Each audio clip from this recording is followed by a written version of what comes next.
Welcome to the Trader's Edge. I am Jim Iuorio. That's Bob Iaccino. The caffeine is beginning to kick in, which is very, very welcome. We are the hosts of this show. Also, you can join us at Unfiltered Investor. We take these topics and go into them even deeper. Please join us there. And thank you guys. Remember, this show, audience participation is encouraged. Bobby, a big turnaround in equities today. Give me thoughts. You know, it looked a little dead cattish to me, didn't it? I mean, if you look at what the S&P did today or what the NASDAQ did, they were both, NASDAQ was the leader in the clubhouse for most of the day, right? Right. I'm looking at it now. I mean, the high was up 1.8% on the NASDAQ futures. It's only up 63 right now. So I would have literally said if the downtrend was more than 2 sessions, I would have called it a dead cat bounce. Yeah. And I think that has a lot to do with sort of the confusion caused by the beige book. But people have to remember that the beige book it's old news, really, right? Yeah. It's I never even pay attention to it. Yeah, I never do either. But that's when the move down toward the lows for the NASDAQ futures started. It had made the low early. See, at the Unfiltered Investor, we had been talking about buying puts to carry you through September and part of October. Yeah. It's a seasonally weak time of year. Do you stick with that? Yeah, I do. I mean, again, like the seasonality is also statistically significant for stocks. I mean, it really, as Mike Arnold put it, it's from the middle of August all the way to October expiration is where that seasonally weak period is. I've seen studies, and our guest may be able to talk about this because she's really big on seasonality. I've seen studies that show that it shouldn't be sell in May and go away. It should be sell toward the end of August and come back at the end of October. Really? Okay, well, that's interesting to me. Well, let me repost this real quick. I just want to make sure people know where to find us. And let's bring on Carly Garner of DeCarly Trading. She's one of our favorite guests, one of our good friends, all the way from sunny Las Vegas. Let's bring her in.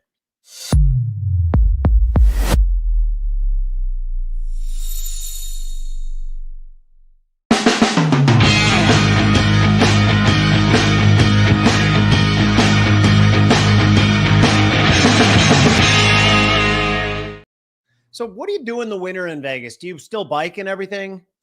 Oh my God. Vegas. I mean, Vegas is awful. Nobody should move here. We're full.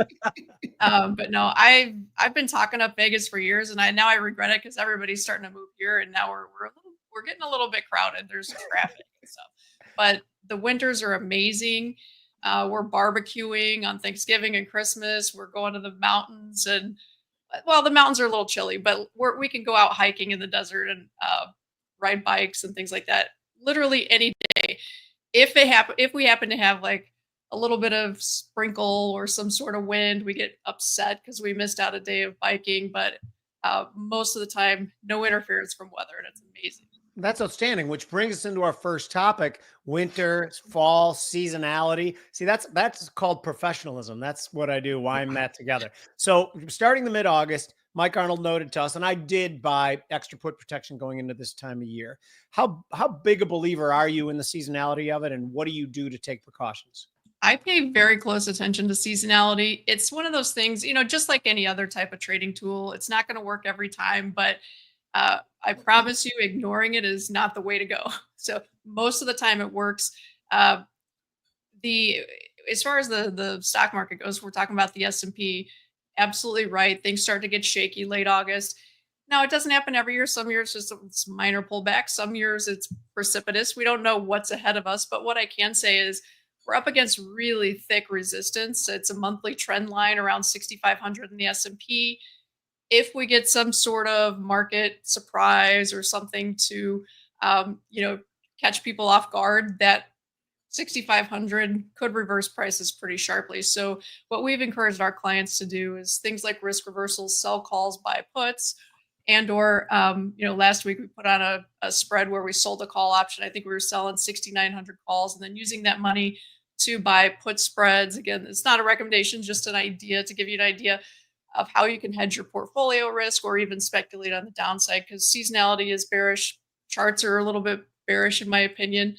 So I think it's better to be safe than sorry here. And Bobby, I want to see where you come in on that too, but I wanted someone to say, what's the Yogi Berra quote? 60% of the time it works every time, or something like that. Was that actually Yogi Berra, or was that the guy from Anchorman? Oh, I think it was the guy from Anchorman, which, Yeah. by the way, Ryan Fantano was his name. it takes 60% of the time. It works every time.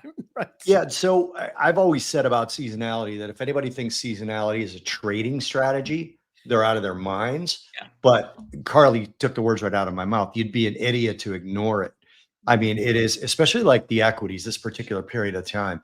It's right a statistically significant amount of time that these are weak periods for stocks. And that doesn't mean, as she said, that doesn't mean it's going to drop, 2, 3, 9, 12%. It just means there's weakness there. And what we did in our newsletters, we just like started recommending fewer stocks, started having tighter stops, started exiting things quicker. And for people that are in that more buy and hold or that more medium term stance on stocks, they should be doing what you guys just talked about. Risk reversals, put spreads, or just even if you want to buy just outright puts. I mean, the VIX is pretty low. Carly, is that something that in this time of the year, if the VIX is spiking, you're obviously not much of an option buyer, but is it okay for protection even if the VIX is up? Or I'm looking at a VIX today at about 16.3. Yeah, I'm really really cheap when it comes to option buying. So for me, I'm almost never a premium payer. But again, on the flip side of that, sometimes I get in trouble because I refuse to pay for premium. So it goes both ways. But what I could also say is for like in my personal portfolio, I'm heavily weighted treasuries and cash. So somebody like me, if you're not going to hedge or you're not going to take some sort of option position, maybe it might just be as easy as have some powder dry, because if we do get that seasonal dip, you'll have some great opportunities. If you're already in the market and that dip happens, it's hard to take advantage of it. But if you've got powder dry, it's a lot more psychologically comfortable, and the math works out a lot better as well. Oh, I like that a lot. Tell me this. You just mentioned you're normally never just an outright premium buyer. If the options market is reflecting like a 12 VIX, will that change your mind? Then do you just buy? Yeah. So, I mean, there's a time and place for everything. If options are wildly cheap and not so much in the S&P. In the S&P, we're generally, if the VIX is very low, we're almost always selling calls along with it, because a low VIX generally means we're probably overheated on the upside. It doesn't have to. But let's talk about a market that's maybe a little bit different dynamics, such as crude oil. When crude oil volatility is very low, we will never sell options. We'll just buy puts. Sometimes we might buy calls if that's what we think. But so if volatility is low, absolutely, we try to be buyers, not sellers. The S&P is a little bit of an outlier when it comes to how we approach it, because even when the VIX is very low, S&P options are still really expensive. If you've ever shopped around, you're buying, with the S&P at 6,400, you'd be to buy anything for less than $1,000. You're looking at deep into the 5,000s, and that takes a really big move to pay off. So we really don't do that.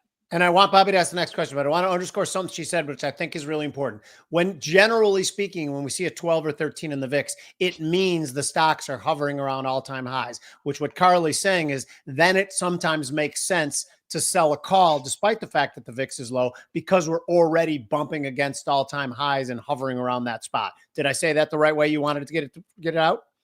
That's absolutely right. So when the VIX is low, generally speaking, the calls are actually overpriced. It's a different dynamic in the stock market than almost any other market. So just that's fascinating. Keep that in mind. Yeah, Bobby. It's Andrade, Chokaria, and Furist in 2012.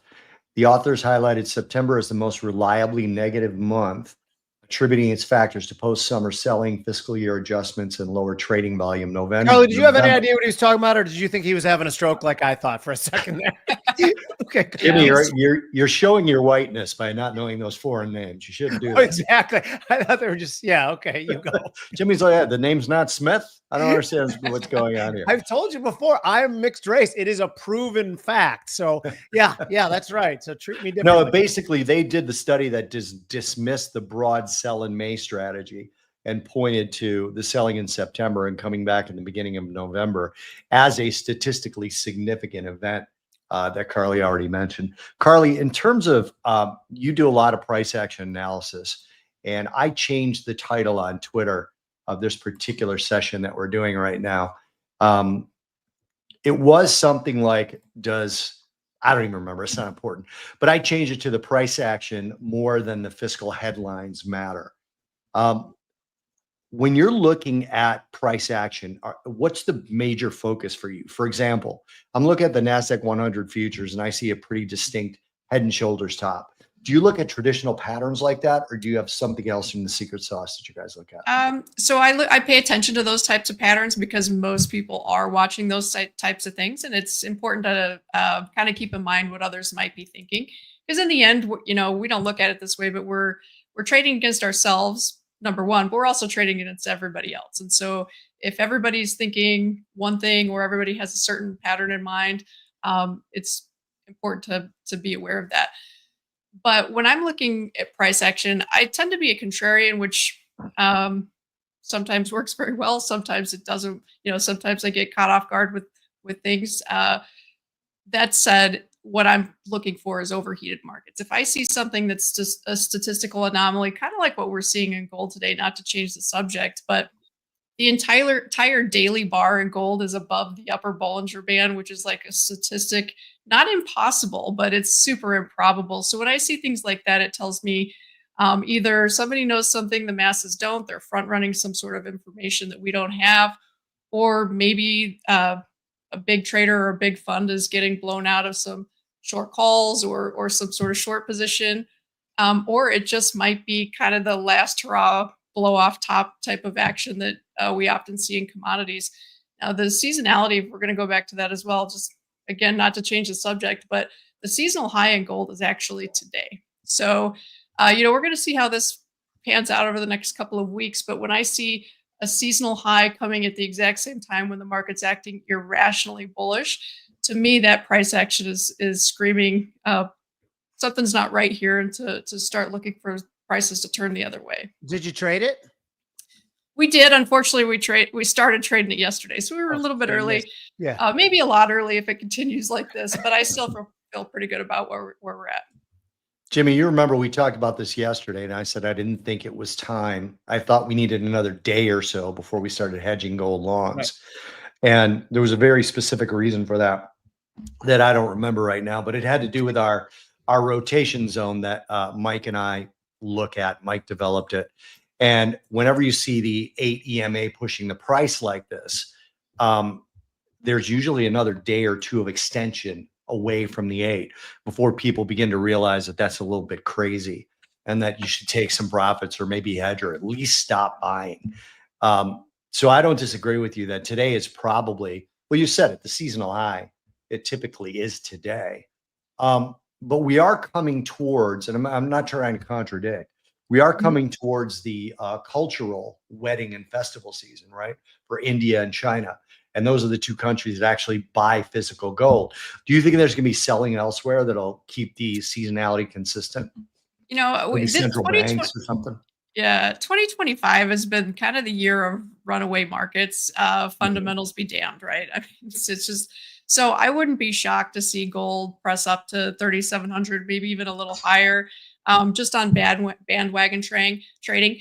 Like we've seen it in society when we talk about politics, but then we also see it in the markets. There's not a lot of critical thinking going on. It's a lot of group think where people get an idea and then everybody jumps on the same idea without considering consequences or price or anything that we in a rational market would consider. So, we'll have to see how it pans out. But I will say that I do have some clients who are jewelers, so they happen to be Indian, and even they are looking at the screen like questioning their sanity. That even they think this is broken. So, we'll see how it goes. Bobby, can we put up any charts and have like a real-time analysis, maybe of oil or something like that? Yeah, I could put up a chart. You want a crude chart? Yeah, I would love a crude chart because I want to get Carly's take on it because I know we talked about it on our other show yesterday, and it seemed interesting that it was potentially making a run, about to make a run for the upside. Carly, you've looked at crude quite a bit, I would imagine, right? I do.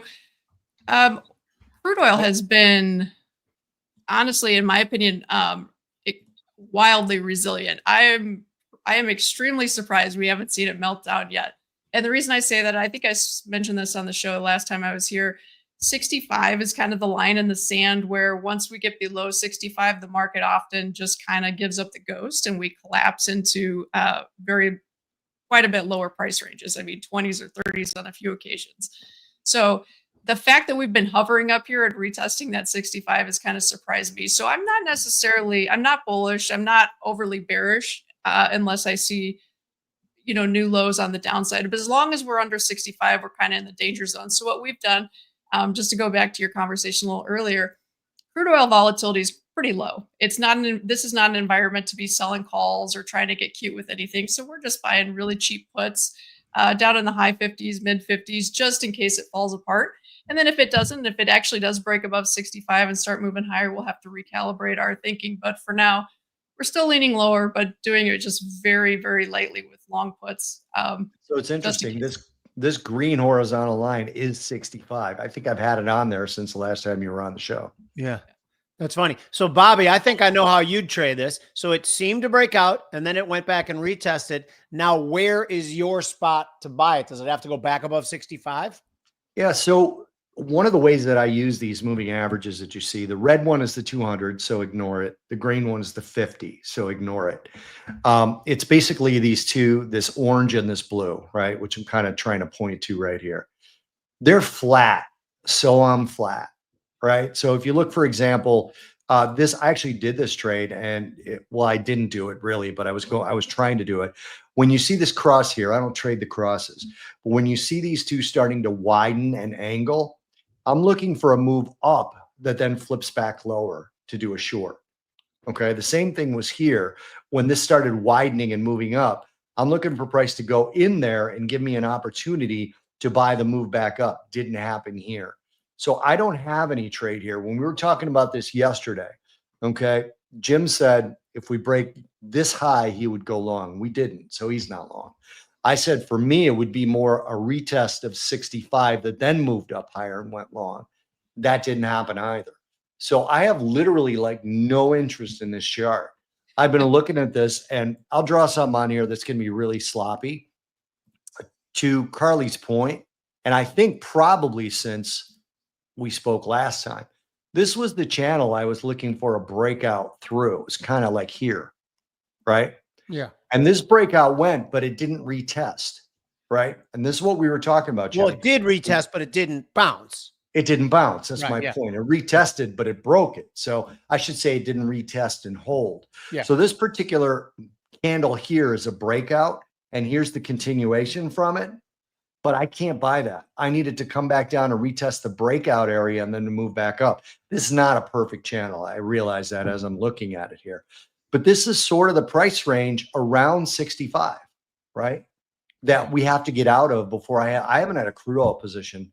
God, I didn't since think back so. here. Yeah. And what's the fundamental story? I mean, from my perspective, it's the combination of what seems to be a weakening economy plus OPEC producing in that weakening economy.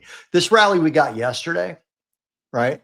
There was all kinds of rumors in the crude oil space that OPEC was going to slow the pace of the production increases they've announced, right? Because they're going month to month.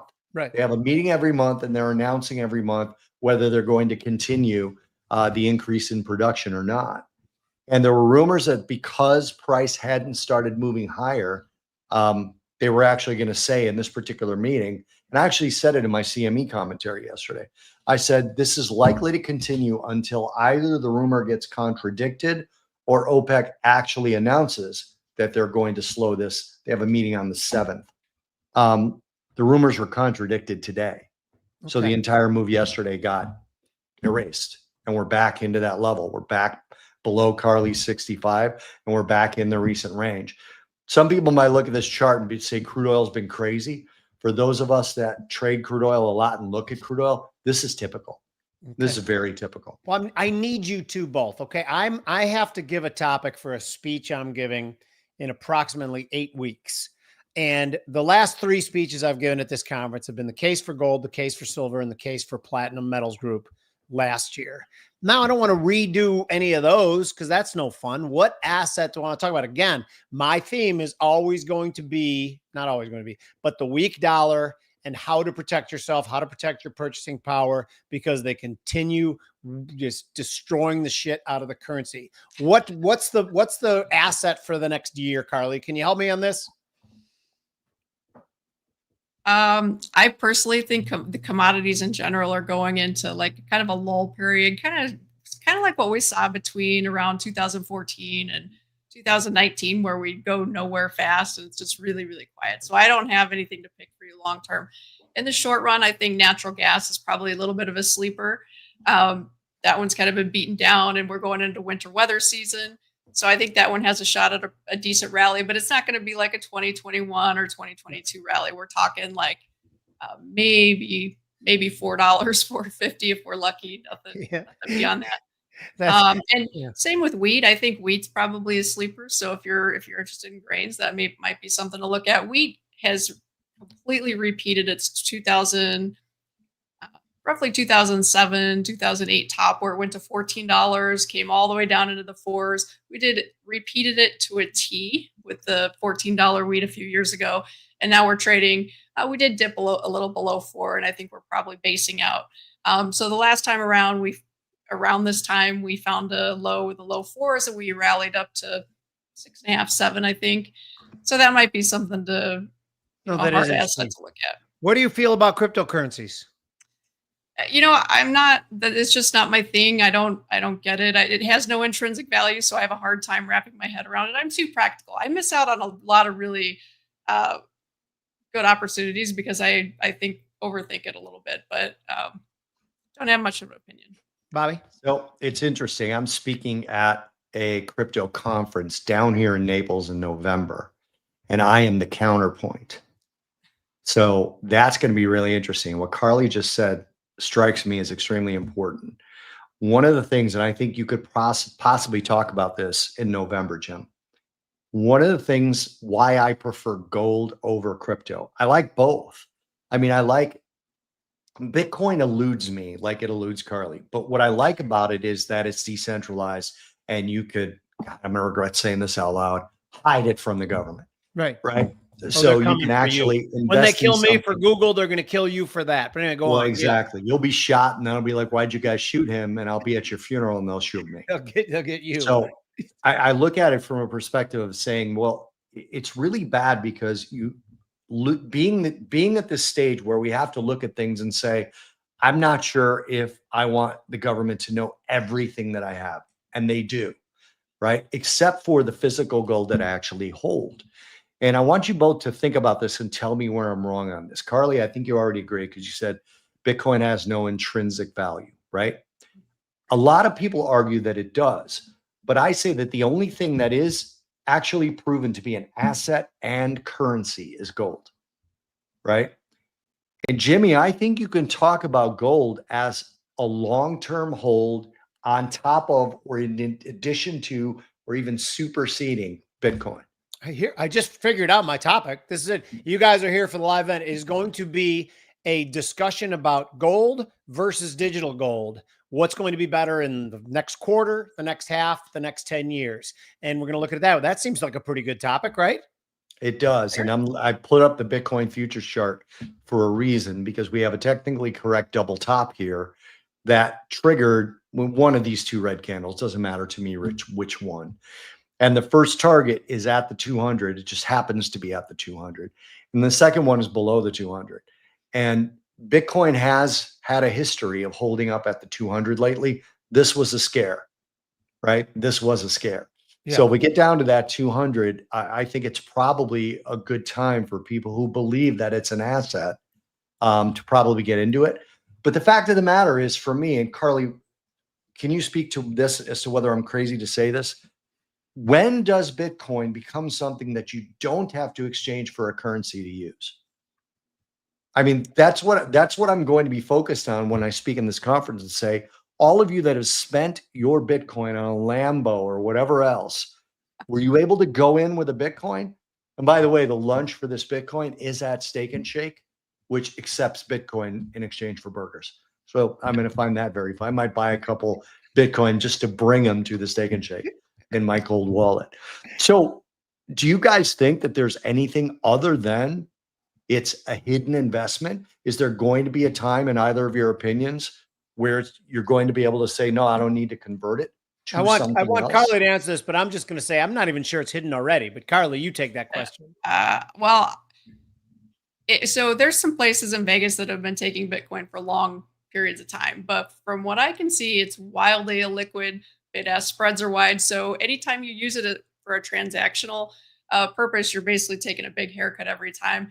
And I know we do that when we swipe our credit cards, we're getting 1 to 2, 3% in fees, but we're Bitcoin, from what I've seen, is 5, 10%, maybe 15%. So we're talking pretty substantial. I don't think it's not anywhere near transactional at this point, and I don't think it will be. I'm not saying it won't be some crypto, but I don't think it's going to be Bitcoin.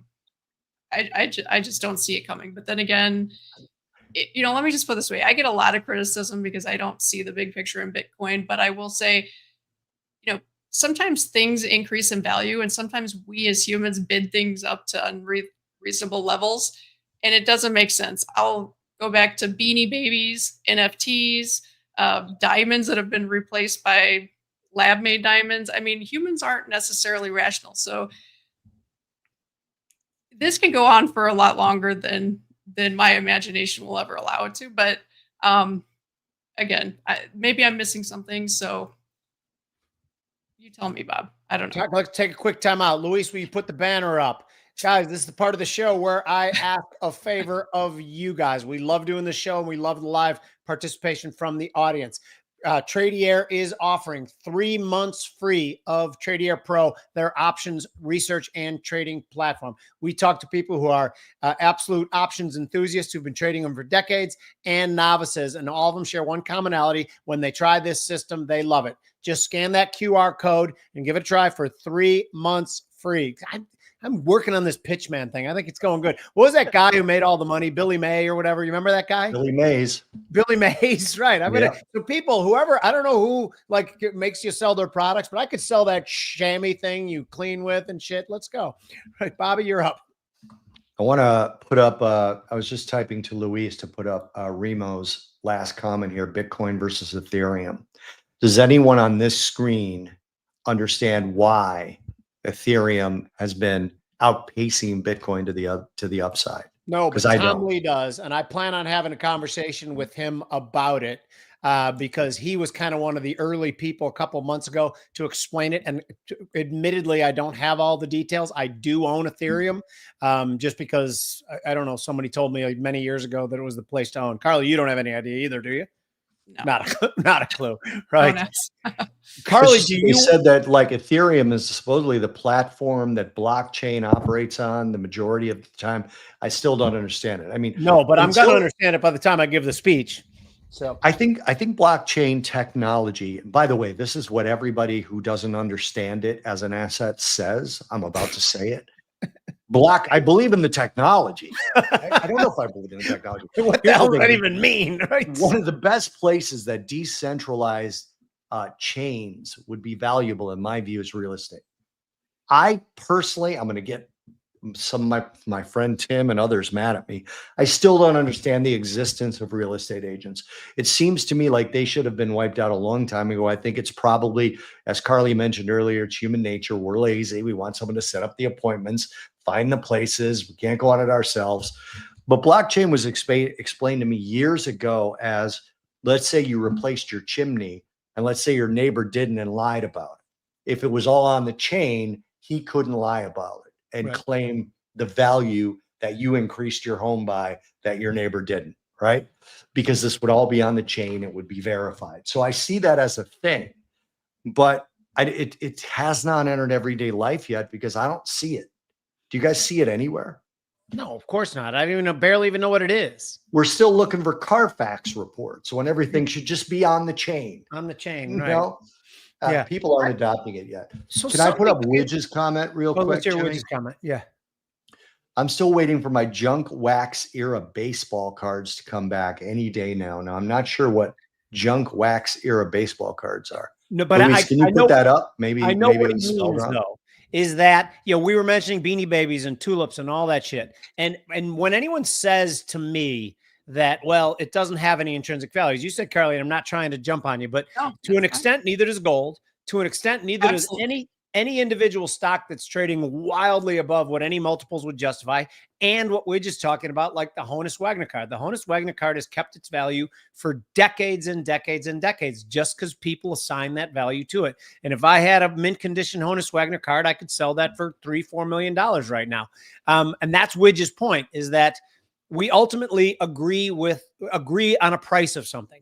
And that price doesn't have to make sense. And a matter of fact, we can make all kinds of examples of how it doesn't make sense. So is Bitcoin, and yeah, again, I know I'm not saying anything that's radical, but that's why I'm in Bitcoin Ethereum. And also that's why I'll never let it get to be more than 3 or 4%, maybe 5% of my investable.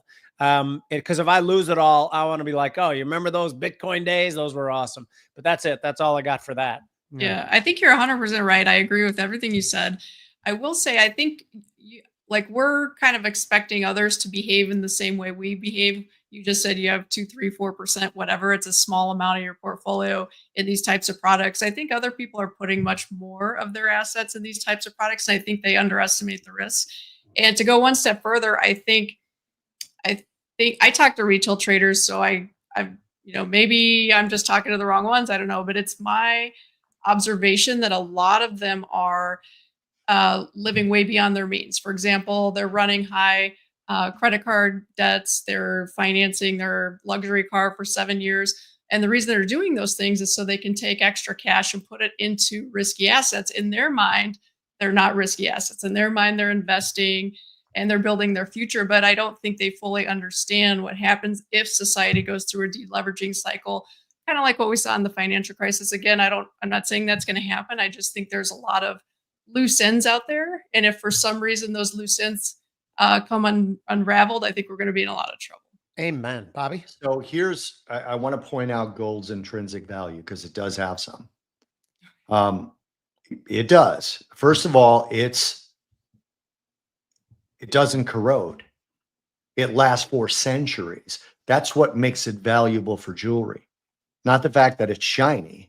It's the fact that it's rare and it's survived. I mean, they're still finding gold jewelry from the Titanic, right? They're finding there was a Roman coin discovery recently, and you could read the coins. So it's basically impervious to fire, to cold, to water, salt water, everything. It's impervious. It does conduct electricity, but it's not used for that much anymore. It was used as fillings for years, for the reasons that I just mentioned. Now it's too valuable to use it as fillings. And it was universally valuable. Gold was valuable in cultures that never knew the other culture existed, right? So there's something about gold specifically. I guess it's the rarity and the durability that made gold valuable in cultures that didn't even know the other culture existed. I'd love to read about that. Do you have any? Can you point me in any? Yeah, I'll send you some. Please do, because that's fascinating. I didn't mean to interrupt. Sorry. Yeah. No, it's okay. But that's where it becomes intrinsic, is the value was recognized by humans because of its durability. Bitcoin is not durable because it doesn't actually exist. And I brought this up to a Bitcoin expert recently that I had a drink with. And I said, if my keys are written down somewhere, right? My unique phrase is written down somewhere, and my physical wallet and my keys are in the same house that burns to the ground, my Bitcoin's gone, right? And he said, no, it's not gone. It still exists. You just can't get it anymore. Well, what's the difference? So of that amount of Bitcoin that exists, my Bitcoin is part of it, but it's gone to me. Yeah. Now, there are technologies, and I think this might be the key, Carly. There are technologies that are coming out now where they supposedly can securely store your phrase. I think it's a 21-word phrase or something. 26, I think I could make up a 21-word phrase. I forget how long it is. But it's your private phrase where they can actually store it for you, just in the case of something like that. But that means somebody else has it, right? I knew of some people. I used to live in the Palisades in California, right? And I knew of people who their entire house burned to their ground. Their debit cards were burned. Their credit cards were burned. But they were actually able to sift through the rubble and find their gold. And one guy was having trouble at the bank, actually took some of the gold coins they had, took it to a gold place and got cash so they could eat. Now, I know that was a temporary thing, but it's a real thing, right? Yeah. So there is an intrinsic value to gold. I'm just not sure I'm defining it correctly. It's like I have it in my mind the same way those cultures that didn't know each other still valued gold, right? And gold is the only thing that was actually used for money. The Honus Wagner baseball card was never used for money, and it can burn. Yeah. Right. But the Honus Wagner card and artwork is used for storage of wealth. I mean, a lot of people convert their wealth to shit like that. And we're going off on something. And that's why I said gold is the only thing that's an asset and a currency, or has been. No, I like it. Whereas Bitcoin is just an agreement between you and me, Carly, but it's a verifiable agreement because it's on the blockchain. That's all it is, right? Okay, let's go to something that we trade more of. Let's go to, by the way, Carly, have you looked at Google and Apple after things today? Your commodities and futures. Yeah. Don't get involved in that. Can we look at platinum then, Bobby? Can you put that up? Yeah, I can put that up. So for people who are watching this, 1 year ago, November in New Orleans, I gave a speech entitled The Case for Palladium, but it was really the case for platinum group metals, which are platinum, palladium, and rhodium. Is that the third one?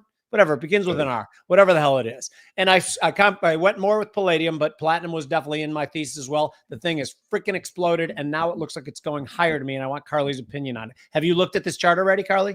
To be fair, honestly, I have not. No. Okay. No, well, you can just give a quick thumbnail on it now because it is. Okay, then. Look at that. It's a beauty, right? Yeah. So, Bobby, how do you trade this? And then Carly will get the next one. Well, here's a really good example of what I was talking about earlier. And Carly, any charts you want me to put up, let me know. See how these have crossed and they're starting to widen? Yep. Okay. This is my signal to look for a long. All right. So I wish I could draw on these charts, but I don't think I can. So as these moving averages continue to catch up to the price, which they do eventually, right? They always do. It happened here, right? We got this parabolic move. Actually, I'll show you an example on this last up move. I've got to admit that I did not trade this though. So here we had my moving averages, which for everybody watching is the 8 EMA and 21. And Carly and I are actually going to be talking a lot about this in Las Vegas next week. Carly and I are speaking at an event together. I'm not going to say who it's for, but if you're in Las Vegas, you'll be able to find us. So you see that they crossed up here and they started to move at an angle and widen. So here we got the price moving away from the 8, and here we got to move into, we call this a rotation zone. So what I would do is I would basically draw a best fit trend line right here. And by best fit, I mean it can be sloppy. It doesn't have to be exact, right? And as soon as I got to close above this best fit trend line, it's a signal for a long for me, which we got would right have been here. Quite nice. What's it? Yeah, would have. And it got the same thing long. here, right? And you got the same thing here. And then here it collapsed. And if I drew this particular trend line, this is what I like about this particular way of entering these trades. If I drew this particular trend line here, I never got the close above before the moving averages crossed back down. So there's no trade there for me. Interesting. So when I look at this chart now, I'm going to be looking for a move back into the rotation zone here. Now, that means there's going to be a lot of runaway moves that I don't get to take advantage of, right? Yeah. Carly, when you're talking to clients and they say, well, we didn't get in, but it moved. How do you deal with that question? I'm sorry, repeat that question. I apologize. When people see a big move and they say, why didn't we get into that? How do you answer that question? Well, we do get those sorts of things often. And, Sure. and the reality is you're never going to catch all the moves. And I've learned in this business, the most important thing is to not lose your shirt. And so if you miss something, stay calm, don't chase it. The worst thing you can do is chase it and wait for some sort of pullback or better setup before moving forward. The worst, I've seen more people lose money chasing breakouts at, being late to the party than probably any other type of strategy. So breakout strategies have worked in the last couple of years, like honestly, probably better than any other period in history. We've had lots of markets breaking out. But that doesn't mean it's easy money. You can, if you're especially if you're someone that uses stops instead of options for hedges and things like that, you can easily get washed out on a quick pullback before it resumes. So I think Bob's idea of, once the breakout occurs, being patient and waiting for some sort of retest of a breakout line is amazing, because that's where most people make their mistake, is they extend themselves at the worst time and then get stopped out before it materializes. I love that. That is a perfect takeaway for this. What market do you think is interesting that we should put up, Carly?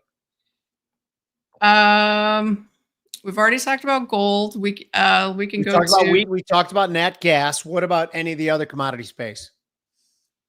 Do you have cattle in your arsenal? Yeah. Hell yeah, we do. Oh man, the By the way, cattle market.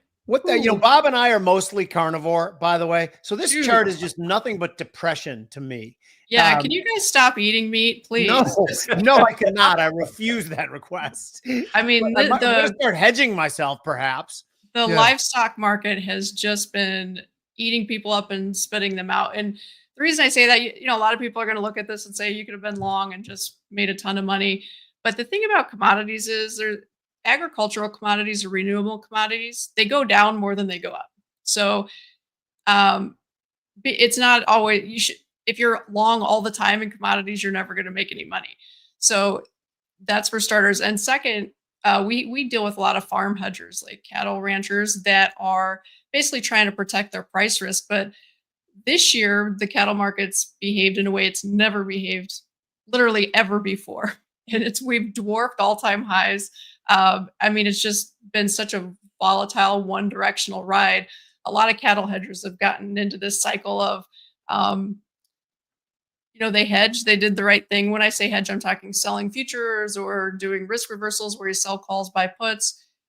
99.9% of the time, that's exactly what they should be doing when prices are above all-time highs, because commodities generally are the type of market where high prices cure high prices. And so if you're a farmer or a producer, you need to hedge those, lock in those prices. But this time around, no such luck. We ran above the 2014 highs were the previous highs, and we've kind of just made those almost feel cheap at this point. Yeah, it's been a parabolic run. Yeah, look at that. Yeah, it's been a wild ride. You don't see that in commodities very often. Almost never do you see a move like that. So when people talk, Carly, about a commodity super cycle, are they including ags, or is that something completely different? I think they're usually talking, when they say super cycle, a lot of times they are lumping in corn, maybe soybeans. Rarely are they talking about cattle or hogs. Those are markets that kind of just get kind of left by the wayside usually. But this time around, it's super ironic, because if you look at the grains, corn, soybeans, wheat, they're in the dumps. They're sitting at multi-year lows, and we've got cattle at multi-year highs. And the craziest thing about this is usually when grains are cheap, it pulls cattle prices down because it's cheaper for ranchers to feed their cattle, and the supply increases. And we're seeing those two markets at basically the biggest spread between each other ever, and it's not even close. It's just so many rules are being broken. Probably there's a lot of things that got us here. There's kind of a perfect storm or black swan of fundamentals, weather related, societal related, and then we have people like you guys that are eating meat no matter what the price is.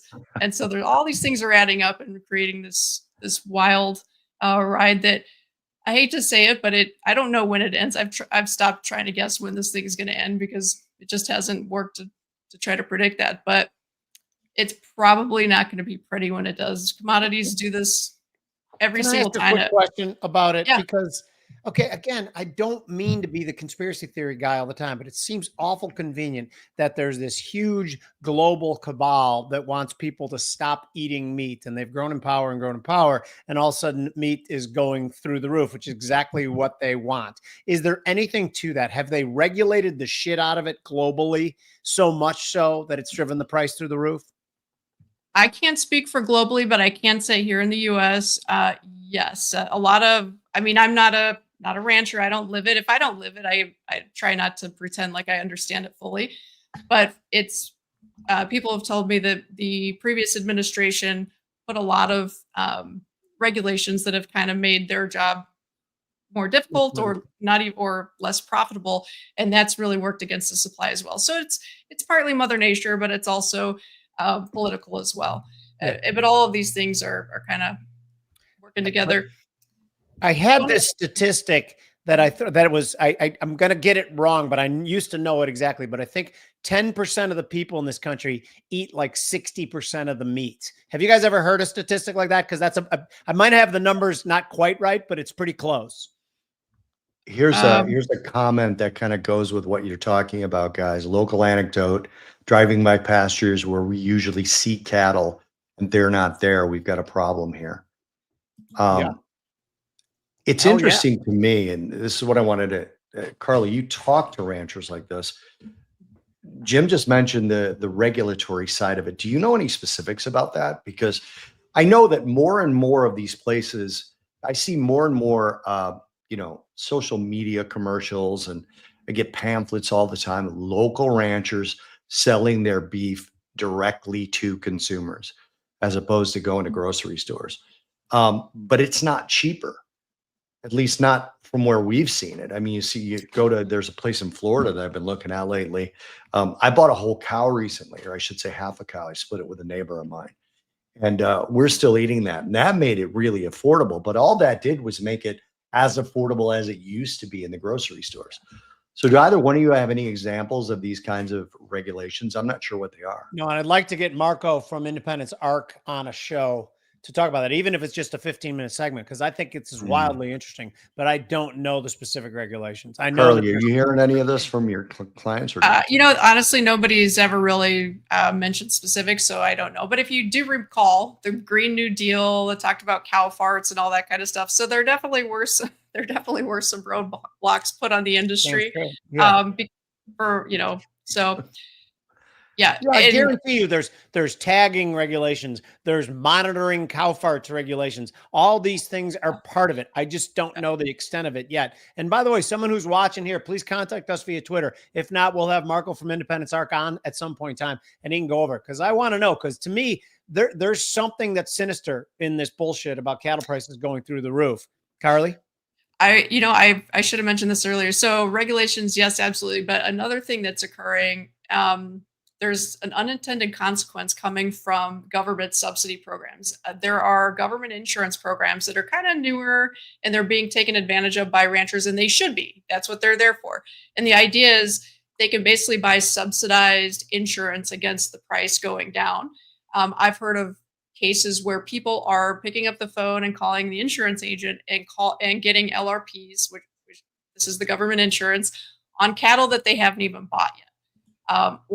So there's a lot of inefficiencies in the program, and a lot of ability for prices to go up because ranchers are basically their risk is being subsidized on the downside. It's not unlike what we're seeing in corn. We see the corn market, under $4. A lot of that is because, and it's not the farmer's fault, and I'm not going to blame anybody, but the reality is the government puts these subsidies on corn to make it less risky for farmers because they're trying to protect farmers and ranchers. But what it does is it distorts market pricing. In the case of cattle, ironically, it's making prices go higher because it puts less price risk on the rancher and more on the government. And in corn, it's kind of having the opposite effect. But I'm convinced that these programs are having unintended consequences that are basically interfering with the price discovery mechanism. Hell yeah. What's that, Bobby? That's Hormel. I'm just looking at a couple of stocks that I know have involvement with meat. And obviously Hormel has other things going on. Tyson, a big chicken producer, but they also sell meat. So I'm just trying to look at some of the red meat stocks, for lack of a better phrase. Yeah. Pilgrim's Pride is another one. Let me look at that. I think that's PPC. And again, the meat for these companies would be a massive input cost, not exactly a margin. Right. Yeah. So, but we are seeing price increases. So yeah. I don't know how much they're balancing it out, but it's likely, it's one of those things where there's a replacement theory, right? Right. People like you and me, we eat meat. I'll replace a ribeye, Carly, with a pound of ground beef. Yeah. I'm still going to eat the red meat, right? Hell yeah. I don't know what's going to happen when I have to resort to cube steak. Yeah, that stuff. But the thing is, imagine trying to feed an entire family, kids. I think a lot of everyone's come, well, not everybody, a lot of people have come to the reality that pork and chicken will have to do. Yeah. It's funny because we got something called round steak about once a month when I was a kid, with my mom trying to feed 11 people at once. Sure. Yeah. I mean, we shouldn't go into this now, but I do have ways. This is a new listing, JBS, and it's the world's largest meat packer on their list that is JBS. And they got a pretty good move higher. See, this is a perfect example of what I was talking about. There's not enough data back here for me to trade this, but you got the cross here, the widening. There's the first move, best fit trend line, move up. This is the second move. But after this spike here, it just kind of takes me out of the whole thing, and there's not enough data on here. Makes sense. Yeah, but there's something that we should talk about in the future. I've actually got ideas for people who want to do this kind of a diet. And Carly, I'm telling you, this is getting like almost ridiculously popular to just eat meat, and people see and feel changes. The next thing you know, it's like, well, I'd rather eat chicken. No, chicken is bad. Chicken. It's like people take it too far. Yeah. Fish is still good. Chicken is still good. I like chicken. Eggs are still good. You know, people go too far with this. Carly, tell the people where they can find you. So actually, we just started a new Substack. So if you're interested in market commentary, check out DeCarly Perspective on Substack, or you can find us on Twitter at Carly Garner is the handle. Well, thank you so much for coming. I love when you come on. You are so much fun to talk to, and you are such a wealth of knowledge. I totally appreciate that. Thank you to you guys who are watching. We love the audience participation in this show. All the retweets, all the DMs you give us. Thank you so much. This has been Tradier's The Trader's Edge. I'm Jim Iuorio. That's Bob Iaccino.